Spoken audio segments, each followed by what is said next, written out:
Unwritten contains mature language, content, and themes. Please listen with care. Previously on Unwritten. I'll be here all week. And by here, I mean my office. And by all week, I mean 24/7 till I finish this thesis. This is what I need to write. My thesis. A case study on Gerald Wagner. Who were you just speaking to? What? You were just talking. Sorry, I haven't gotten much sleep in the last week. I must be getting a little delusional or something. But you're always allowed to change your mind. Anytime you say no, it means no. It doesn't matter what you said or did earlier. If he didn't listen to that, if he didn't stop after you said no, then he raped you. We're always here. We're always giving, and we're always hoping that one day you'll start giving back, but you don't. Maybe you can, and it's exhausting. I'm going to expose him for the monster he really is. Through my thesis. At my presentation, told to the audience, printed and bound in the university library. An empty shot glass is slammed on a bar. Chelsea sulks over the glass. She sits with August at a small bar of a nice restaurant. Drea tends bar, wearing her formal work clothes. Chelsea is woefully underdressed for the room. Elaine has no idea what she's dealing with. August looks at her, drunkenly confused. Who dealing with? I mean, Elaine dealing with who? Or is it whom? Drea nods reassuringly. Dealing with Wagner or dealing with you? He drinks. Chelsea leans towards him, squints and wobbles. Both. Bad day, Chelsea? Drea sets shot glasses on the bar and pours dark liquor to the brims. She's been drunk for over 24 hours. About Elaine? Bitches get stitches! Chelsea toasts herself and jugs her shot. About Elaine. Drea and August share a glance, then shrug, clink glasses, and drink. The three are distracted in substance abuse, while Sydney, Gerald's insufferable teaching assistant, walks in with a group of friends and is seated at a table nearby. No one notices anything. Elaine would say that's cheersing to a sentiment that celebrates violence against women. She burps and squints at her empty shot glass. Is fucked up. August and Drea stare at each other, worried. Chelsea shakes her head at nothing. But you know what else is fucked up? Faux feminist revenge plots that destroy my career. Okay. How's that career going anyway? Is fucking great. Dean Wagner's a great boss, but lil' ol' Elaine Harper would disagree. Upon hearing the name of her boss, Sydney looks up from her menu.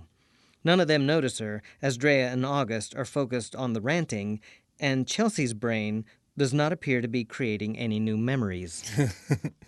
So Dean Wagner's not putting the moves on you? Drea blinks charmingly and caresses August's face over-dramatically. Call me Jerry. August laughs. Chelsea misses the joke and gestures at her vest, knocking over empty glasses. I think it's obvious I'm a ladies' gal. He's like 50 anyways. I don't think he'd bang a 26-year-old lesbian. That's not what I've heard. Yeah, that's not what we've heard. Or what I've heard. August points at Drea. I don't actually know what you've heard. He totally puts the moves on 26-year-olds, 24-year-olds, 22-year-olds, 20-year-olds. Nah, they're all like, oh no, Dean Wagner, I dropped my pen. I'm just gonna bend over at the waist to retrieve it. Sluts. He's a professional. Sydney's eyes flash quickly back and forth between the trio and her menu as she fervently eavesdrops. Chelsea belches even louder. Drea begins to clean up the mess Chelsea's made. I mean... She thinks her little project is actually going to make a difference. Pointing fingers isn't enough. Crying rape isn't even enough. Yeah, activism is trendy when it's convenient. All it's going to do is make her look desperate and ruin my career. Chelsea, that's dramatic and you know it.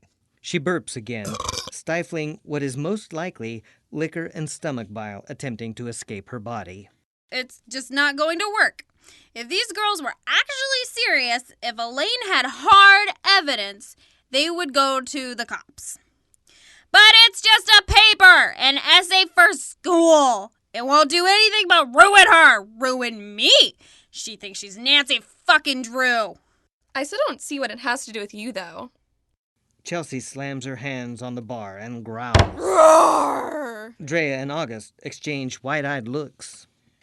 I just don't get it. How do I fix her? Dude, it's out of your hands. You can't make her change. No one can make her change. August stands up abruptly. He's clearly drunk. I'm getting pizza. You coming or not? Drea gestures to her restaurant clothes, eyebrows raised. Chelsea nods, then stands, steadying herself on August. I fucking love pizza. They walk out, struggling a bit. Drea blows August a kiss, and he smiles back. Sydney stares furiously at her menu, brow furrowed.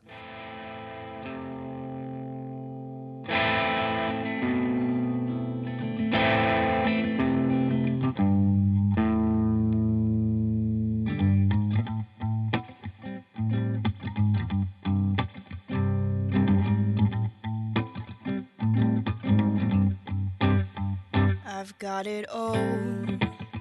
It's just unwritten, not putting it off. Just trying to figure it out. If what I say comes to fruition, with these words I can't play around. Walking on a wire without a net, ending up alone. It hasn't happened yet. Joke around, adding up, sweeten the taste of what they're putting in your cup. I'd have dropped the course in August, follow what I find rough, 'cause the game's often bigger than the one who called you up.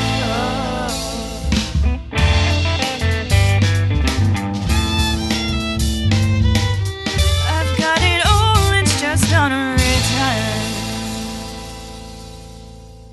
Dayton Writers Movement presents Unwritten, starring Luna Madison, Jordan Lopez, David Senator, Zach Duncan, Adrian Miller, and I'm Sean Gunther. Episode 8, The Invisible Girl. Written by CC Hutten, directed by Chris Burnside. Also starring Liz Rosevear, Emily Callenberg, Dodie Lockwood, Joe Oliveri, Chris Petrie, David Gaylor, Sarah Amar, Hope Azell, Stephen Callenberg, and Anna Adamy. The evening after her fight with Chelsea, Elaine sits alone in her living room, clicking through her slideshow presentation. Lita's painting sits beside her. The Title IX complaints litter her floor. A knock at the door. Elaine jumps, almost knocking over the painting. She gathers herself and sees through the peephole that it's August. She tiptoes back to the living room. He knocks again. Elaine? She stares at the door.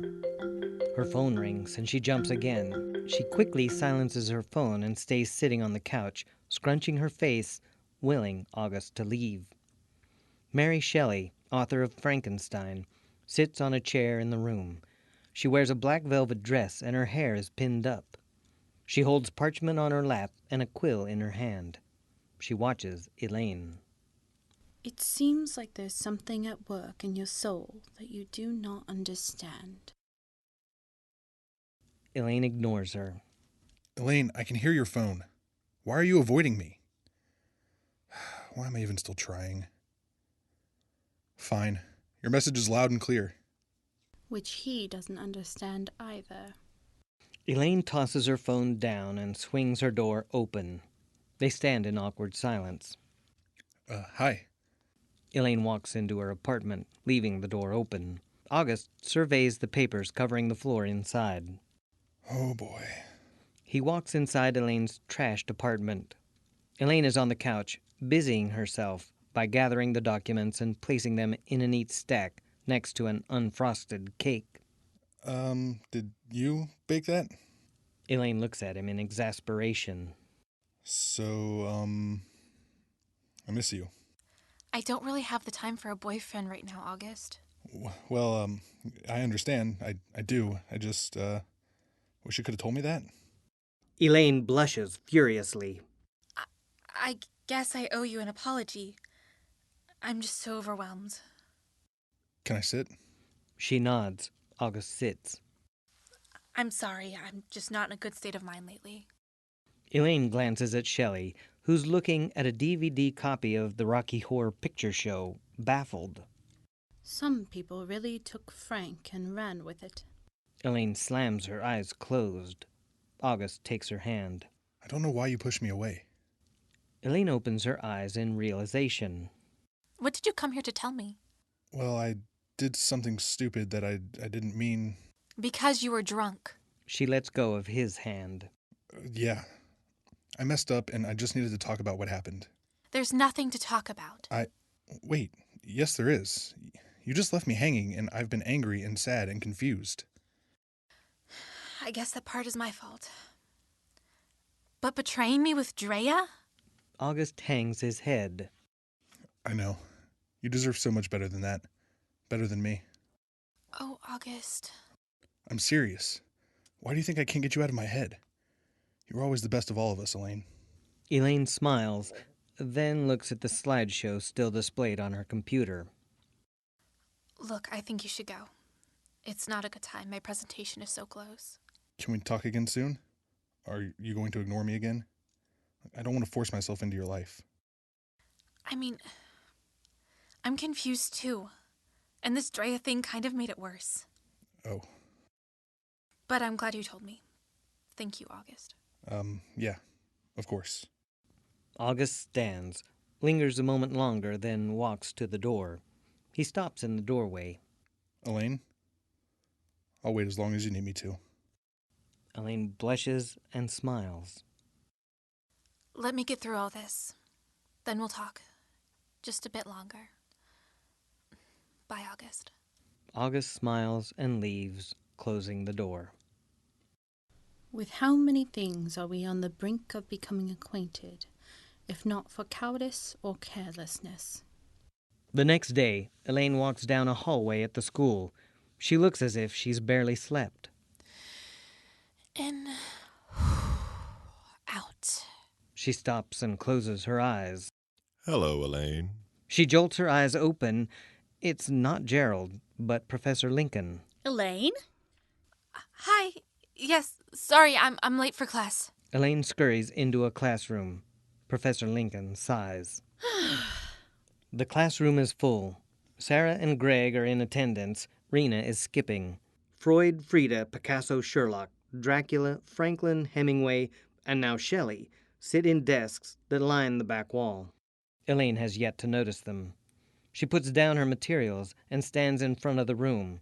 She starts speaking without looking at anything. In the 1780s, scientists were beginning to experiment with electrical power as means to regenerate corpses of animals and in some cases humans. Using science for methods such as galvanic electricity was highly controversial, something that Mary Shelley, along with husband Percy Shelley and close friend Lord Byron, were beginning to explore in their fictional character, Victor Frankenstein, with whom you all are very familiar. Greg rolls his eyes and takes out his phone. Shelley notices, crossing her arms and huffing. During my lecture. How rude. Elaine shakes her head as if to ward off Shelley's intrusion. In true Gothic technique, Shelley used nesting, a method that writers use to cradle stories within stories. The one time you're teaching a woman writer and you let them succumb to their machines. Elaine looks back at Shelley. To be fair, they don't care about the male writers either. A couple of students look confused, while the majority of the class is unfazed, clearly not listening. Shelley is often criticized for the function of her submissive and passive female characters. She stops abruptly. She glares at each student, then starts pacing with unusual confidence. So, quick poll. Real easy for your tiny, delicate attention spans. She now has every student's attention. Sarah looks at her, frightened and concerned. Raise your hand if you think Frankenstein's monster got what it deserved. A few students look around. No one does anything except for Freud, who raises his hand.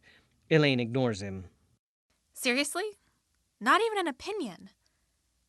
Didn't even watch the movie? Nothing. Greg rolls his eyes like answering is a particularly onerous chore. Well, obviously the monster wasn't Frankenstein's problem. Shelley cackles. Hemingway furrows his brow. Freud nods rapidly. Sex is the problem. Elaine is still angry, but is relieved for discussion. Obviously. Yeah, like, he created him, sure. But at some point, he can't actually do anything about it. A little moron might be onto something. So you think the monster's exile was deserved? That Frankenstein should not receive any repercussions? The monster isn't human, dude. Why does it matter? That's not the point. That's not the point! The students, except for Greg, are startled. Greg just looks bored. Freud raises his eyebrows. Perhaps you should consider your words more carefully. Breathing heavily, Elaine glares at Freud, then at Greg. The point is to illustrate the challenge of the pursuit of knowledge and the moral consequences of revenge. Greg looks at his phone. 'Kay. I'm glad you paid such close attention to the book. Thank you for your participation. Oh, yeah. I definitely didn't just pull all that from the internet study guide. Some students laugh and look amused. Sarah glares at Greg. Elaine grits her teeth in fury. She looks at Shelley, who narrows her eyes. Well, that explains why he didn't get it. Greg basks in the laughter and looks very pleased with himself. Elaine pushes the lectern to the side and sits on the desk. She casually swings her legs and smiles at Greg. You know, a month ago, I would have given you some speech about the importance of maturity and taking intellectual pursuits seriously. Actually, that's not even true. A month ago, I'd have just let you walk all over me. I bet you're used to that, aren't you, chick? Greg looks back, bored. You do understand, don't you, sis? I'm not your sister. Gals like you are all the same. Gals? I'm not a girl, you do know that, right? A few students snicker. Some look from Greg to Elaine, waiting to see what happens. Elaine waves her hand dismissively. I'm using gals in the general sense. You know, as in, hey, how you gals doing? Or, seriously, gals? Nobody says that. Come on, woman. Everybody says it all the time. It's pretty much ubiquitous. That means found everywhere. I think you mean guys. Oh, do I? Why would that be? Frida smiles and taps Picasso on the shoulder. Here it comes. Everyone says guys when they mean people, not gals. Ah, and we say man, not woman. And dude, not chick. Greg nods and gives Elaine a duh look. Because really, how dare I, a lesser creature, a woman, deign to compare myself to a man? I'm somehow less than, aren't I? Like the imperfect monster to Frankenstein's man. There it is. You said it, not me. Yes, complicit in my own gender's oppression, embracing the stereotype. Do you have a girlfriend, Gregory? She would be equally complicit just by being with you. It'd be a crime on her entire gender to stoop low enough to sleep with you. Greg looks shocked. Excuse me? Did you not understand? Were my words too big? Oh, Greg, you aren't burdened with an overabundance of brain cells, are you? Many of the students gasp. Greg grabs his backpack. Fuck this! He starts to stand. Elaine leaps to her feet. No, fuck you, you ignorant moron. Get back to your seat. Get back to your seat or you fail this course. You can't do that. The hell I can't. I'm your instructor, and I have a new grading policy. This is your final. Get this right, and you don't need to come for the rest of the semester. Everyone paying attention? The rest of the students stare, wide-eyed and terrified. Question 1. Who's the biggest fuckwit in the room? There is no question 2. Students look around at each other, not sure if Elaine is serious. Come on. Who wants to pass? No need to write anything. Just point. No one knows what to do. Sarah fidgets uncomfortably. Miss Harper, I don't really think... It's very simple. 5 seconds to answer. Everyone. 4, 3, 2. One of the students in the room points at Greg. Very nice, William. A+. Another student points at Greg. Greg flushes redder and redder. You can't do this. Elaine smiles. Who else wants a GPA boost? One by one, every student in the class points at Greg. Sarah is the last, and she hangs her head in shame as she points. Almost unanimous, Gregory. Unfortunately, you're still failing. What? The question was, who is the biggest fuckwit in the room? You haven't answered. Time's almost up. Greg gives his head a tiny shake, as if to send a silent plea to Elaine to stop. Last chance. I hope the F doesn't disqualify you from Greek life. Face red, with tears in his eyes, Greg points at himself. Very good. Everybody did well in the final, and we settled an important matter at the same time. Class dismissed. The students rush out the door, afraid what Elaine might do next if they were to stay. Sarah watches her feet as she leaves, not even glancing towards Elaine. Greg is shaking with embarrassment and anger. He bites back a comment as he passes by Elaine. She gives him a big smile as he leaves. Elaine gathers her things. Hemingway looks at the others around him. I always wanted to beat the tar out of that little shit. That was delightful. I don't think that's how the rest of them took it. Perhaps you should better gauge the tenor of the room, Elaine. Really, my intention went completely over those ungrateful students' heads. The classroom door slams as Elaine leaves. The room is empty. Later that day, Elaine is in her office after poring over her thesis for hours. She rubs her eyes and looks around depressed. She gathers her things and exits to the hallway, running smack into Chelsea, who is wearing the same clothes from the previous day and smeared makeup. Hey, I need to talk to you. You're making a mistake. What a revolutionary statement. No, look, no. You're hungover. Go home. Elaine moves to walk around Chelsea. Still drunk, actually. Elaine scoffs and tries to move around her again, but Chelsea stops her. No, I just meant you just shouldn't rely on academics, art to what, Chelsea? To make a difference? Do you even hear yourself? Since when is your administration job more important than fighting for a cause? Since when does the man take precedence over the marginalized? Who are you becoming? Chelsea bursts into tears. Oh, shit. Chelsea lies passed out on the couch in Elaine's apartment. Elaine types furiously on the computer at the end of the couch. Chelsea stirs, blinks, and slowly sits up. Then, eyes wide, she sprints to the kitchen sink and pukes. Elaine doesn't look up from her work. Good morning, princess. Oh, water.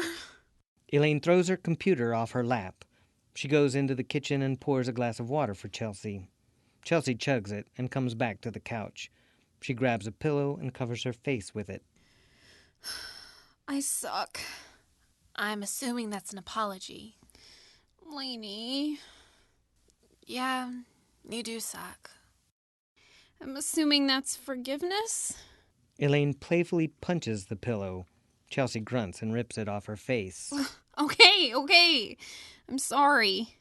Elaine's soft spot for Chelsea overpowers her, and she lets down her guard. A little. I'm sorry, too. I just get upset because even though it kills me to admit it, you're always right. And I'm scared you're right about this project. 1, thank you for acknowledging one of the 7 truths of the universe. 2, I actually am not 100% sure I am right this time. I think you're crazy for doing this with your thesis, but how can I argue with constructive criticism of the institution? Thanks. I feel like shit for messing up the only person who supports me.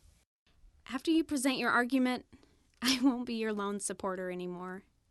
Elaine doesn't push down her emotions. Her eyes well up, but tears don't fall. You think I'm doing the right thing? Yes. Maybe not in the right way, but yes. Handsome or not, Gerald is a creep. University president or not, the students deserve better. Anyone who disagrees is part of the problem. I was part of the problem. Elaine hugs Chelsea. Chelsea is pleased, but winces. Still pukey. Elaine pulls back quickly, grinning. Perhaps now is the wrong time to tell you that I baked you a cake? Who are you? But maybe cake later, please. Besides, we have work to do. How can I help you nail Jerry? You can start by not using sexualized expressions in casual conversation. I'm not nailing anyone. Chelsea stares. Elaine stares back, challenging Chelsea to tell her to shut up or make a joke. Chelsea is struggling. Okay. What? Okay, you're right. Say it again. You're right. Elaine smiles. You can help by listening to me practice my presentation. You got it. Blah. After I eat something and shower. Okay. And check my drunk texts. Okay. And get some Advil. Chelsea! You know what? Hair of the dog. You got any vodka? Why are you like this? 'Cause you love me. Elaine hits her with the pillow. In the back of the campus coffee shop, Gerald is sitting in a corner, sipping, watching, waiting. Sarah opens the door to the shop. She scans the room and sees Gerald, walks to his table, and carefully sits down across from him. It's so good to see you. I've missed you. Sarah raises her eyebrows. I was starting to think you'd lost interest. You could say that. Then why are we here? Sarah looks down at the teas in front of him. He notices, pushing one towards her. Green, right? You're doing it again. Doing what? Charming me.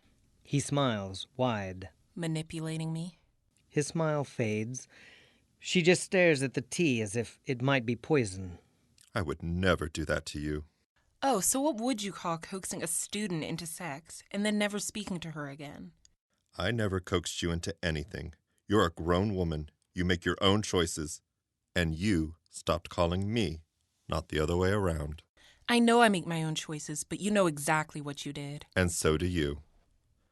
Sarah, I've never felt this way about anyone. I'd never hurt you. You know this. I guess I just felt used. This is obviously a miscommunication. Don't let a mix-up ruin what we have. He takes her hand, and she doesn't pull away. She stares at their hands. Is there something else? I've heard that there are other girls. From whom? There are official complaints. How can I trust you? Is it Elaine Harper? Sarah snaps out of her gaze and looks right at Gerald. Sarah, I'm going to tell you something that's not been released yet. She's unstable. She's been obsessed with me for weeks, I presume out of jealousy. You have to understand she's pulling you into her game. She's not unstable. She's a passionate teacher. A little weird sometimes, but that's just her personality. Yeah, she sees a counselor, but that doesn't make her unstable. And honestly, that's not even bad. It's responsible and self-aware. A counselor? The school counselor? Well, yeah, it's not like she can afford anyone else. Listening to a crazy person is not going to do you any favors, Sarah. Have you seen her do anything suspicious or extreme lately? Has she been more erratic? She was... okay, maybe with Greg, but he deserved it. Maybe not to that extent, but he pushed her to it. She's disturbed. It's not always easy to see mental illness. Sarah considers this. Right. Jerry, Dean Wagner. I don't think we should see each other again. His face hardens. She pulls her hand away and stands up. Elaine might be crazy, but so are you for thinking I could believe your bullshit again. She grabs the untouched tea, turns around, throws it in a trash can, and exits gracefully. Sarah slides into her car. She backs out of the parking lot and pulls out onto the street. After driving a few minutes, she dials Elaine on the phone. Hey, Sarah. Don't freak, but I'm out. I'm leaving school for the rest of the semester. I need to take care of myself. Wait, you can't. I mean, your health is important. But Wagner... You should think about taking care of yourself too, Miss Harper. Please don't use my name in your presentation.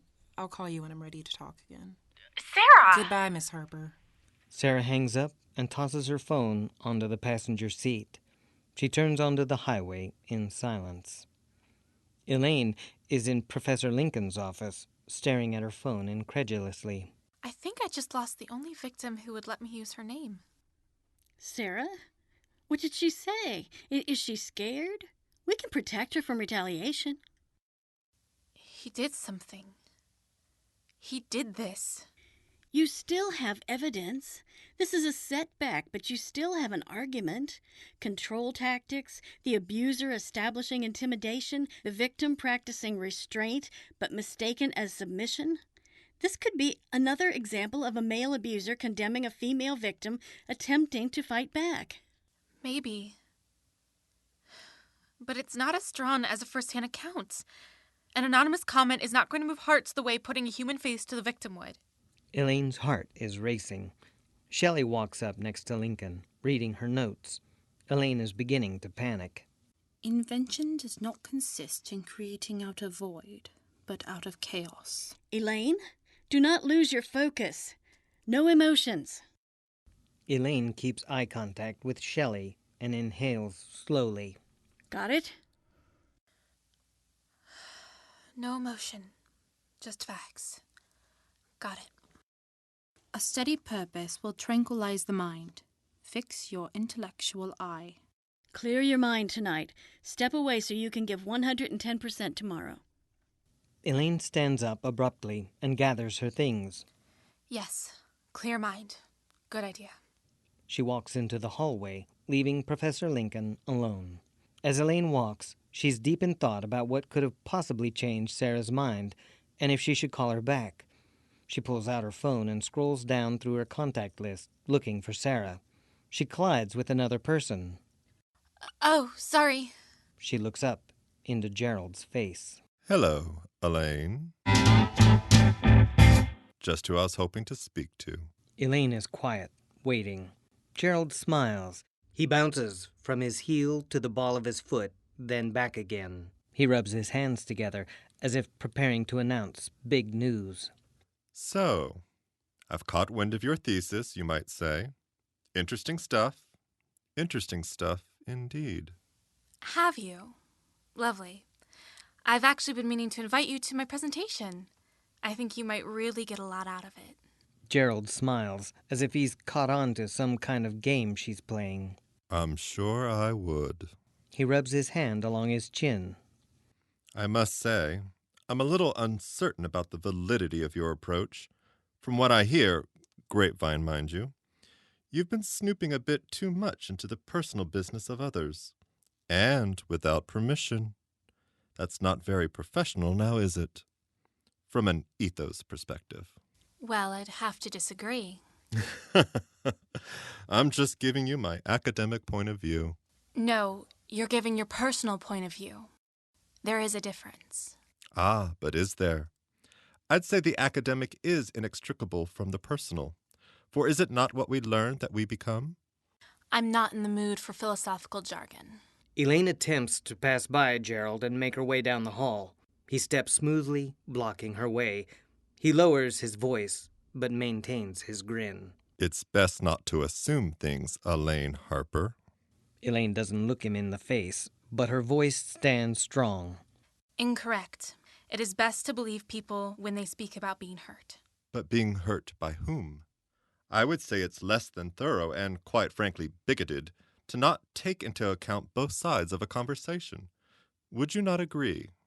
What are you talking about? Consider this scenario. Say, a man and a woman are in a committed relationship. This relationship goes downhill. There's miscommunication, there's anger, there's resentment. They see a counselor separately. They tell this counselor two different stories because they each bear witness to their own reality. And they each, most likely, stretch the truth to fit their own reality. I don't have time for fictional scenarios. You've only been listening to one version of a greater story, Miss Harper. That is a glaring gap in your research. The version I've been listening to is the truth. Only one truth, from only one participant. Are you advocating a plurality of truths? Didn't Nietzsche criticize attempts to establish truth through vanity? Didn't he say to find pure truth in art? But what do I know? I hear you taught philosophy. Why don't you tell me? The smile fades from Gerald's face. He narrows his eyes.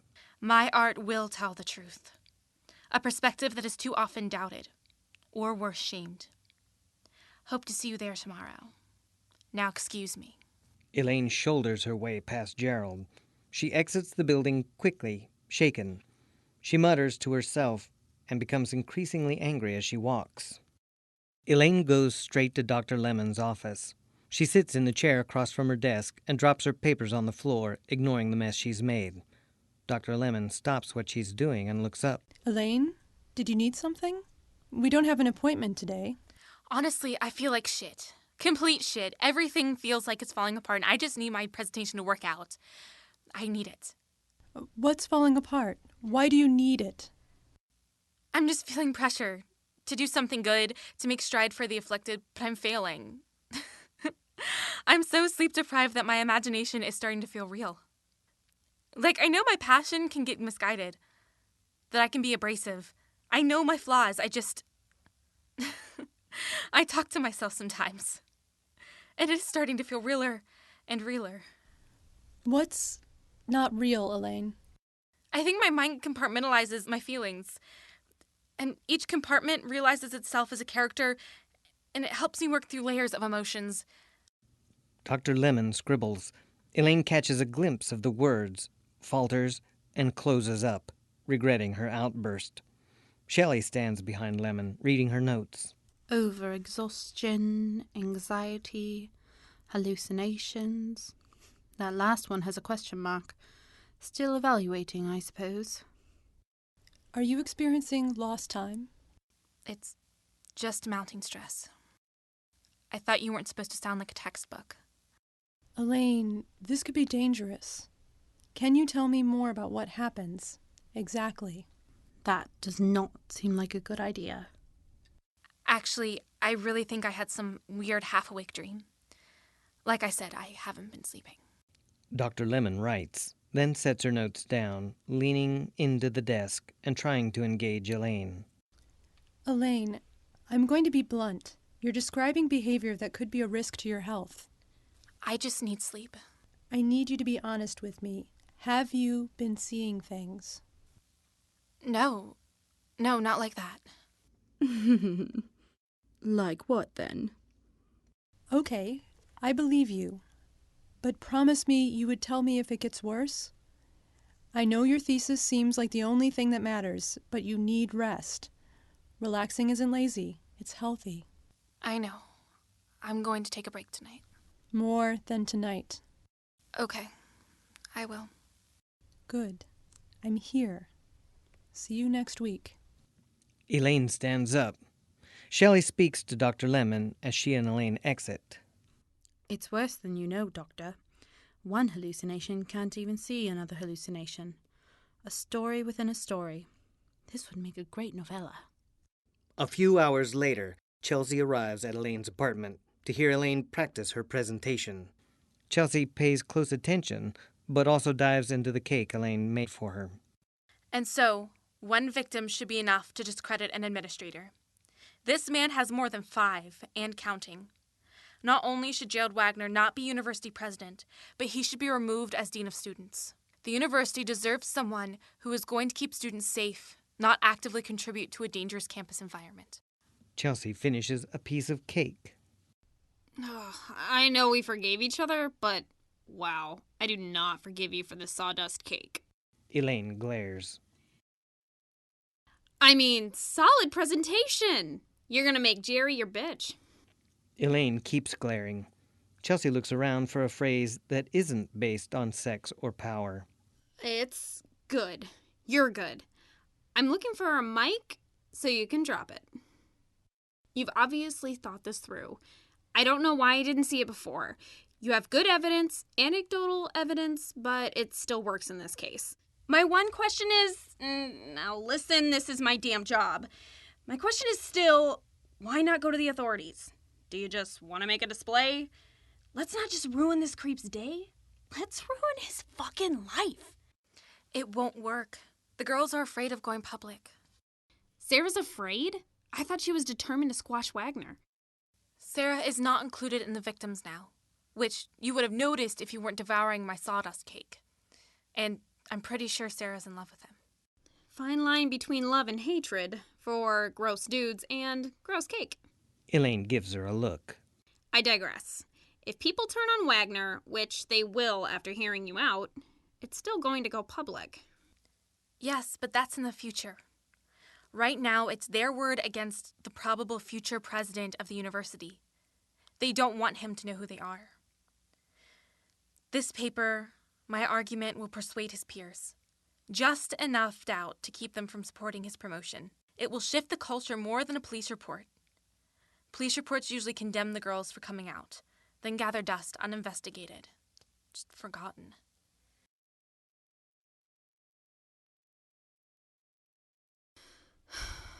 Okay.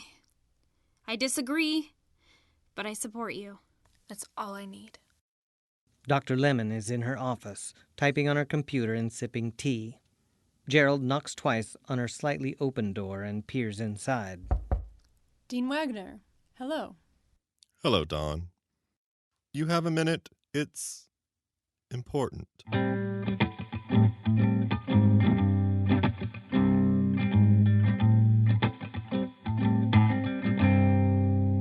Elaine is sleeping hard on her couch, surrounded by her notes, computer open and running. By God, look at the time! Elaine jolts up. She looks at her phone, which has missed alarms and calls from Chelsea. Shit! She scrambles to shut her laptop, gather files, and stuff her bag with her materials. She runs to the bathroom and splashes water on her face and looks in the mirror. Picasso appears behind her.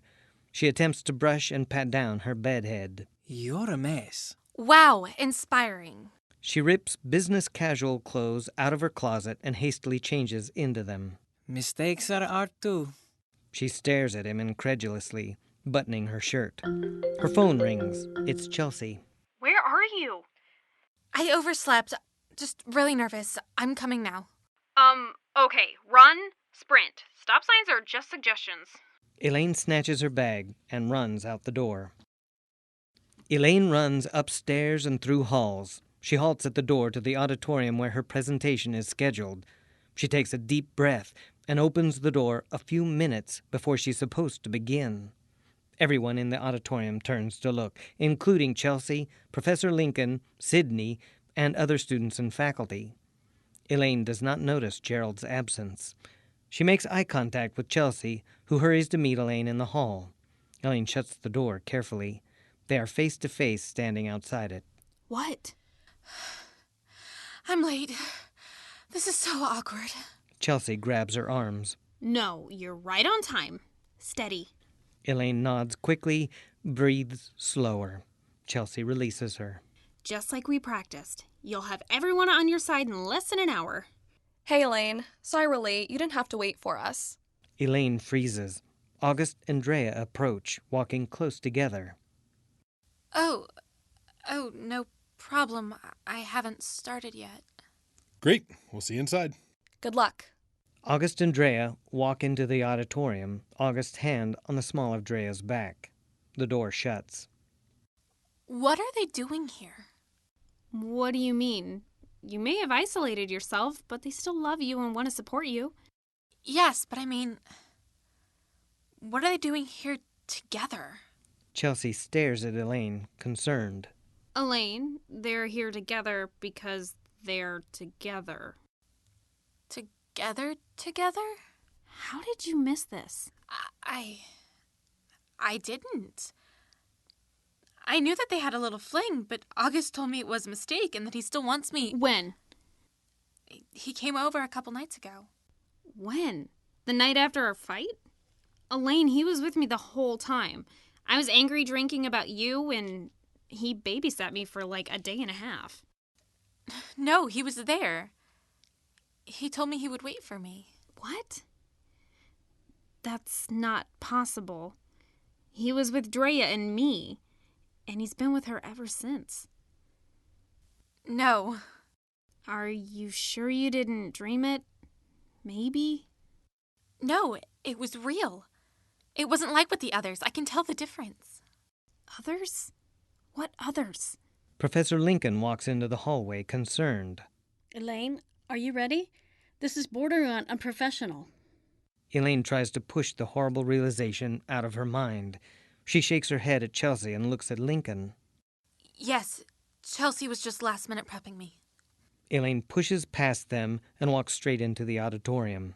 Chelsea and Lincoln follow her, trying to mask their individual concerns.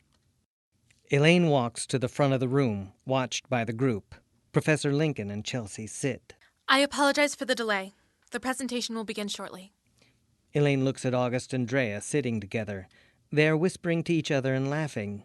Elaine mutters to herself. I can tell the difference.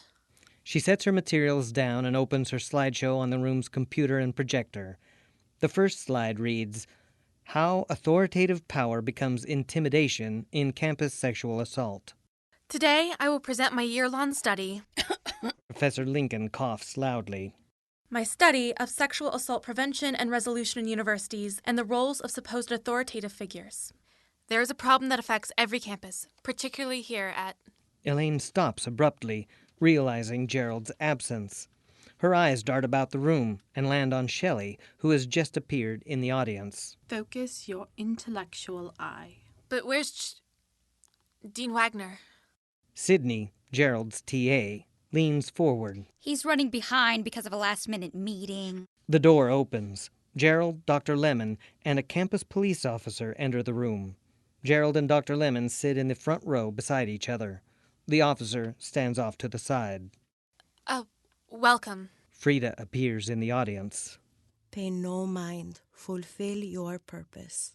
My research is supported by anonymous written interviews of female students who have been mentally, emotionally, and sexually abused by... She looks at Gerald. Authority figures. These voices have previously gone unheard. What does justice look like when the offender is the face of the institution that is meant to protect its members? Sydney raises her hand. Elaine looks at her flustered. Sydney interprets this as an invitation to speak. So the offender is the institution itself? Hemingway appears in the audience and scoffs. Does she even see the words on the screen? Well, I just said it's authority figures inside the system. So the administration are the offenders. Everyone in the room reacts to this with furrowed brows and exchanged looks. Sherlock appears in the audience and addresses Sydney. Interrupting is quite rude, you know. Dracula slithers behind Sydney and Gerald. 10 minutes in, and they already aren't listening. I'd try something else. Are pop quizzes commonplace for these types of meetings? Elaine is breathing hard, sweating and shaking. Her eyes dart around the room wildly. Professor Lincoln nods reassuringly. Elaine, continue. What did these women experience? Claim to experience? Victim 1 claimed her interactions with a particular person of high authority at the university started innocently. Oh, don't they all? Dracula nods. Freud and Picasso appear in the audience. Never innocent, always phallic. Sweeping generalizations, as always. Melinda, we are surrounded by very limited perspectives indeed. And she did not feel threatened, only persuaded. However, this is still problematic because his position was intimidating and... Sydney raises her hand and then speaks without being called upon. Well, this doesn't seem like assault at all. Questions and comments at the end, please. Well, sexual harassment and assault are not defined in black and white terms. Anytime someone is violated without his or her consent. Do you have hard, numerical, scientific data? Or is this all dramatic storytelling? This man does not know how or when to deliver criticism. He's just a fuck, if you ask me. I see his position, however. Would it not be on the girl to communicate when she is not interested? Well, first, don't call her a girl. She's a woman. Second, it's not on her to not get raped. It's on the perpetrator to not do the raping. I think we're getting a little ahead of the topic. It's okay. Calm down, Elaine. This topic is tough. I know it's difficult to not become emotional. Elaine is shaking violently. Professor Lincoln glares at Gerald. You're doing great. Continue. Telling her what to do, establishing control of the room, even when it's not his place. No, you don't tell me what to do. Elaine starts clicking through her slides too fast, stopping on a photo of Gerald's email to Lita. You want hard evidence? Here it is, you fuck. Here's real concrete messages of you shaming Lita Rios about sex that you coerced her into. Elaine slams her fist on the podium and points in Gerald's face. A collective gasp echoes through the room. Chelsea is poised to rush to Elaine, but holds herself back. Oh, Elaine, trying to hack into my accounts? Making up conversations to cope with and explain your friend's suicide. Who else have you violated? What else have you fabricated? Professor Lincoln stands up and glares at Gerald. I don't care if you're the dean of students, the president of the university, or Socrates incarnate. This is an academic presentation. I am the advisor, and you will not interrupt her again. Professor Lincoln looks to Elaine to tell her to continue, but Elaine is focused only on Gerald. This is proof. Lita killed herself because you fucked with her head. I heard how you treated your student recently, shaming him in front of the entire class for answering a question. He filed a formal complaint in my office. Don't even. He had it coming after months of disrespect. Gerald leans forward so no one else can see his devilish grin. Oh? Would you say he was asking for it? Furious, Elaine tries to lunge at Gerald, but Chelsea is already on her feet to grab hold of her. Well, this is no longer intellectual, is it? Or fair. Elaine struggles against Chelsea. Chelsea, let me go! He needs to pay. He deserves to suffer. Let me go! Everyone else is confused and shocked. The police officer moves towards Elaine. Dr. Lemon stands and pleads with Elaine. Elaine, just have a seat. I'm here. We can talk about this. This is exactly what I was telling you about, Dawn.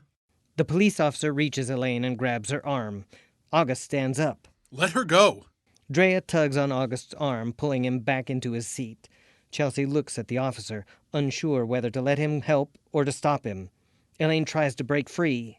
What are you doing? Let go of me! He's the one who committed crimes against the university, against humanity, against real people with real lives and real dreams. The police officer drags Elaine to the side of the auditorium.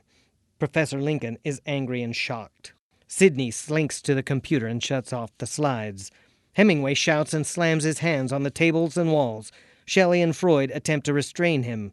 Sherlock scans the room carefully, watching the students and faculty. Picasso bickers with Frida. Dracula completely disappears. Chelsea pleads with the officer. Look, she hasn't done anything wrong. She's just passionate, and Wagner egged her on. We all just saw it. Let go of me! Dr. Lemon approaches Elaine. Elaine, please come with me. It's all easier if it's voluntary. Elaine keeps struggling. Dr. Lemon turns to the officer. She's having a mental break due to exhaustion and stress. She's just threatened Dean Wagner, and I'm afraid she's a threat to herself. Dr. Lemon turns back to Elaine, reaching out her arm. Come on, Elaine. Let's get you out of here. Why don't you see? Why doesn't anybody see? Elaine looks at the police officer. Are you even here right now? Elaine goes limp. Chelsea runs to her, but Dr. Lemon waves her back. Chelsea watches as the police officer helps Elaine out of the auditorium.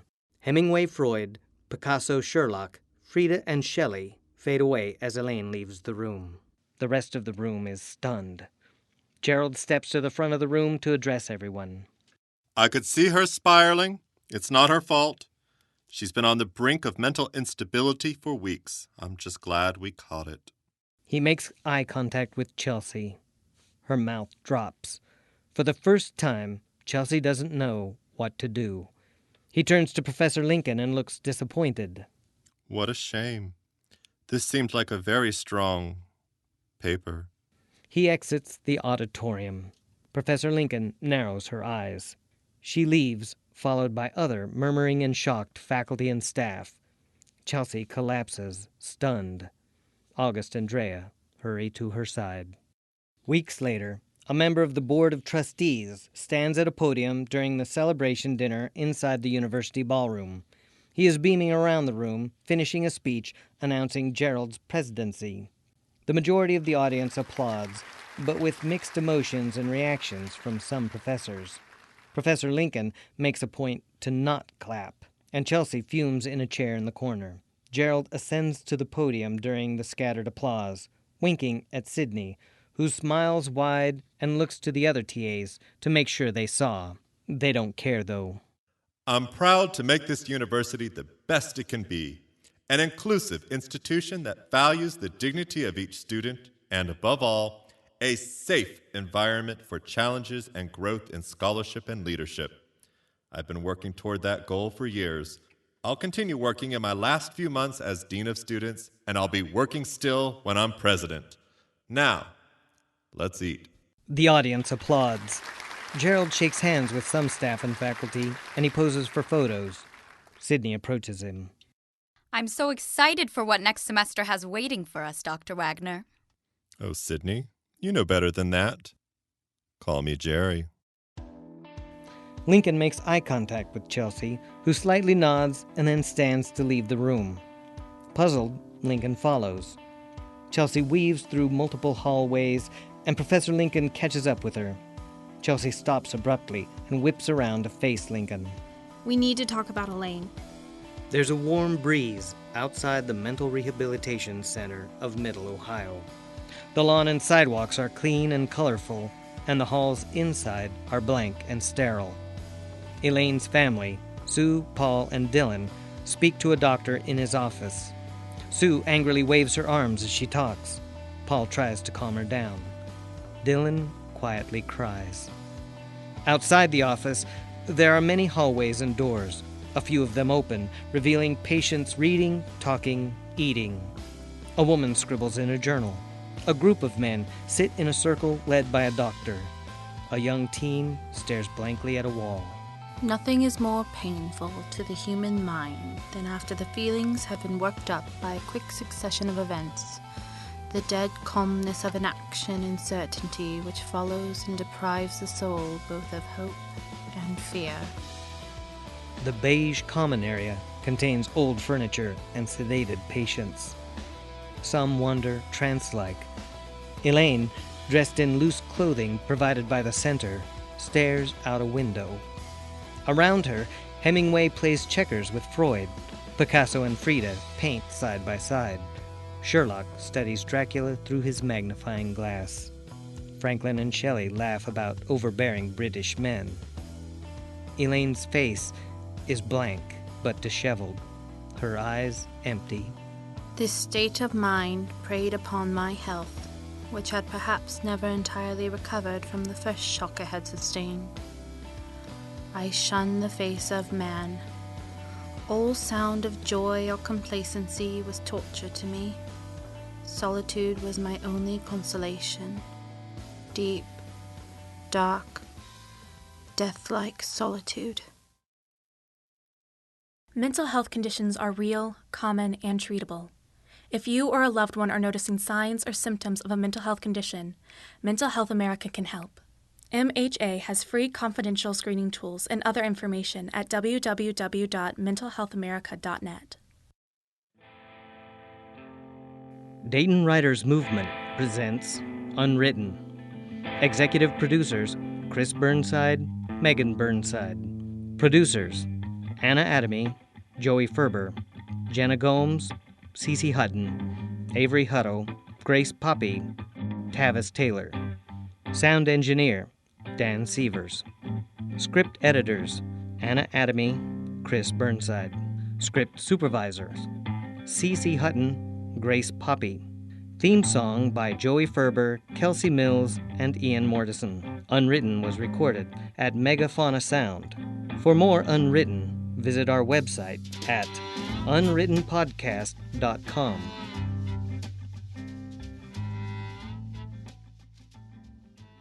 This episode of Unwritten was brought to you by Handcrafted Imports, whose mission is to change lives through art. Handcrafted Imports brings the awesome beauty and creativity of talented artists from South Africa to your doorstep in the U.S. When you purchase from Handcrafted Imports, you not only will bring an exquisite work of art into your home, you will improve lives in the economy of South Africa. Every artist Handcrafted Imports works with practices fair trade and provides a fair wage and important training to their staff. You may view and purchase the